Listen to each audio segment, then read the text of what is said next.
एक ऐसी बस्ती जहां इंसान ने आसमान की तरफ देखना छोड़ दिया था।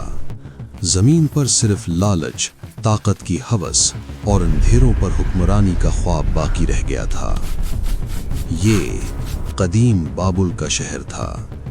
यहाँ रूहानियत दम तोड़ चुकी थी और उसकी जगह एक ऐसी लानती चीज ने ले ली थी जिसे इंसान आज भी अपने हाथों से आखिरत के बदले खरीदता है। सिहर यानी काला जादू। बेशक अंधेरा तब तक ताकतवर नहीं होता जब तक इंसान खुद उसके आगे घुटने न टेक दे। बाबुल के लोगों ने सिर्फ घुटने नहीं टेके, उन्होंने अपने ईमान का सौदा कर लिया था। ये वाकया किसी ज़ईफ रिवायत या लोक कथा का हिस्सा नहीं है। ये रब्बुल आलमीन की किताब कुरान मजीद की सूरह अल बकरा में महफूज वो सच्ची हकीकत है जो क़यामत तक आने वाले इंसानों के लिए एक अजीम नसीहत है। बाबुल के इस अजीम फितने को गहराई से समझने के लिए हमें वक्त के पन्नों को थोड़ा पीछे पलटना होगा। एक ऐसे ज़माने में जहां अल्लाह रब्बुल इज़्ज़त ने एक ऐसी सल्तनत कायम की जो ना उससे पहले किसी को मिली, ना उसके बाद किसी को नसीब होगी। ये हज़रत सुलेमान अलैहिस्सलाम का दौर था। अल्लाह ने उन्हें हवाओं पर काबू अता फरमाया, परिंदों की बोलियां सिखाईं और सरकश जिन्नों को उनका ताबे कर दिया। लेकिन जहां हक की ताकत होती है वहां बातिल अपनी साजिश जरूर बुनता है। हज़रत सुलेमान अलैहिस्सलाम के इस रूहानी इख्तियार को शयातीन ने जादू का नाम देना शुरू किया। जब हज़रत सुलेमान का पर्दा फरमाना हुआ तो इन मरदूद शयातीन ने एक निहायत घिनौनी साजिश रची। उन्होंने जादू और कुफ्र के तावीज़ात पर मबनी किताबें लिखीं और उन्हें सुलेमान अलैहिस्सलाम के तख्त के नीचे दबा दिया। बाद में आने वाली कौमों को उन्होंने ये खौफनाक धोखा दिया कि सुलेमान की ताकत का राज कोई नबूवत नहीं था, बल्कि वो इन्हीं जादू की किताबों के जरिए हुकूमत करते थे। नाउजुबिल्लाह।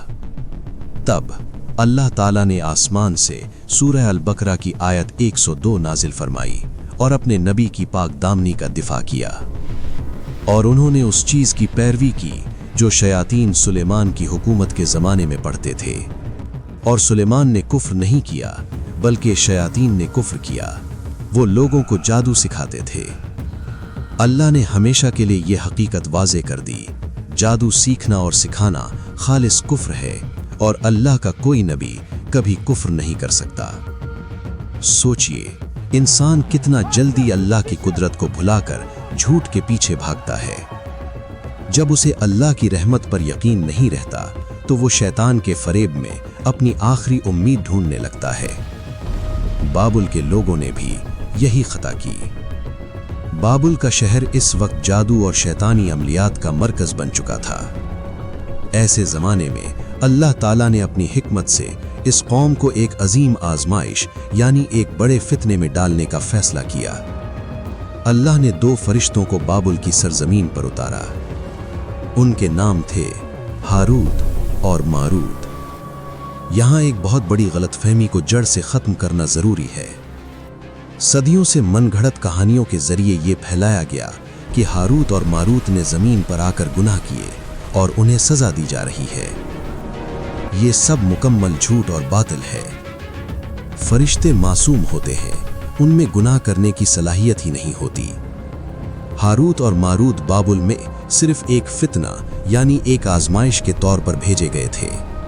उनका मकसद लोगों को गुमराह करना नहीं, बल्कि हक और बातिल के दरमियान हुज्जत तमाम करना था।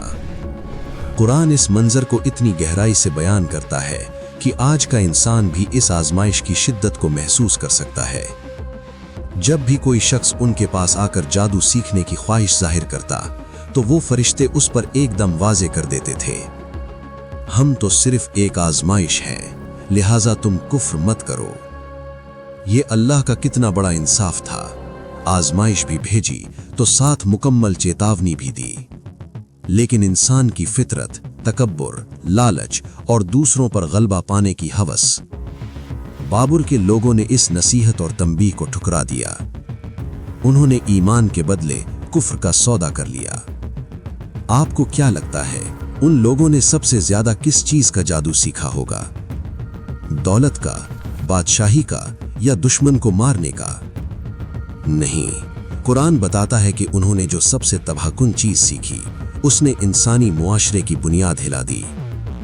इंसान की बदतरीन हालत वो होती है जब वो दूसरे की खुशी को तबाह करके अपना सुकून ढूंढता है।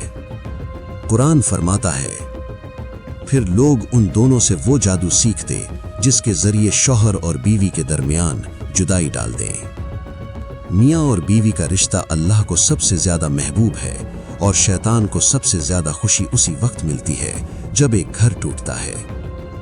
बाबुल के लोग हसद के मारे एक दूसरे की जिंदगी को बर्बाद करने लगे, दिलों में नफरतें भर दी गईं। लेकिन यहाँ कुरान एक ऐसी अजीम हकीकत बयान करता है जो हर जादू, हर ताकत और हर खौफ की बुनियाद को तोड़ देती है। एक ऐसी हकीकत जो हर मुसलमान का पुख्ता अकीदा होनी चाहिए, और वो इस जादू के जरिए किसी को नुकसान नहीं पहुंचा सकते जब तक कि अल्लाह का हुक्म न हो। अल्लाह अकबर। ये है तौहीद की ताकत।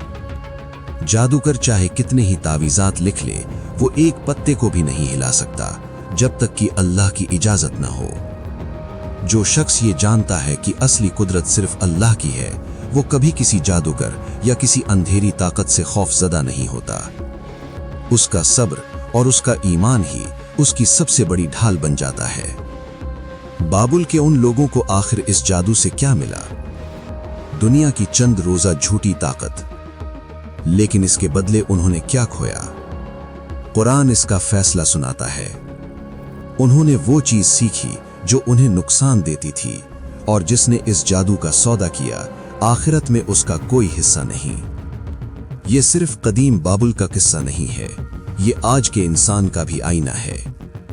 आज भी लोग बदले की आग में अंधे होकर काले इल्म करने वालों के पास जाते हैं। वो अपना ईमान, अपनी आखिरत चंद कौड़ियों के बदले बेच देते हैं। नबी करीम सल्लल्लाहु अलैहि वसल्लम ने वाज़े अल्फाज में फरमाया, जो किसी काहिन या जादूगर के पास गया और उसकी बात को सच माना, उसने मोहम्मद पर नाजिल करदा दीन के साथ कुफ्र किया। मेरे भाई और बहन जो इस वक्त इस हकीकत को सुन और महसूस कर रहे हैं, जरा ठहरिए और अपने दिल के अंदर झांकिए। आज हमारी जिंदगियों में भी बाबुल जैसी आजमाइशें मौजूद हैं। कभी परेशानियां, कभी रिश्तों में दरार, कभी रिस्क की तंगी। ऐसे नाउमीदी के वक्त में शैतान हमारे दिलों में वसवसे डालता है। लेकिन याद रखें हारूत और मारूत की उस सदा को, हम तो सिर्फ एक आजमाइश है, तुम कुफ्र मत करना। जब जिंदगी सख्त हो जाए तो जादू और अंधेरों की तरफ मत भागिए, अपना रुख आसमान की तरफ कीजिए, उस जात की तरफ जिसके कब्जे में तमाम जिन्नों, फरिश्तों और आसमानों जमीन की बादशाही है। जब सजदे में गिरकर अल्लाह के खौफ से आंसू बहते हैं, जब तहज्जुद के वक्त खालिस नीयत से हाथ उठते हैं, तो आसमान के दरवाजे खुल जाते हैं। अपने ईमान को इस दुनिया के छोटे और हकीर फायदों के लिए मत बेचिए। खौफ सिर्फ अल्लाह का रखिए और उम्मीद भी सिर्फ उसी जात से लगाएं। खत्म करते हैं कुरान मजीद की इस अजीम आयत पर, जो हमारे दिलों के सब खौफ और अंधेरों को मिटा देने के लिए काफी है। अगर अल्लाह तुम्हें किसी मुसीबत में डाल दे तो उसके सिवा कोई नहीं जो उसे दूर कर सके, और अगर वो तुम्हारे हक में किसी भलाई का इरादा कर ले तो उसकी मेहरबानी को फेरने वाला भी कोई नहीं।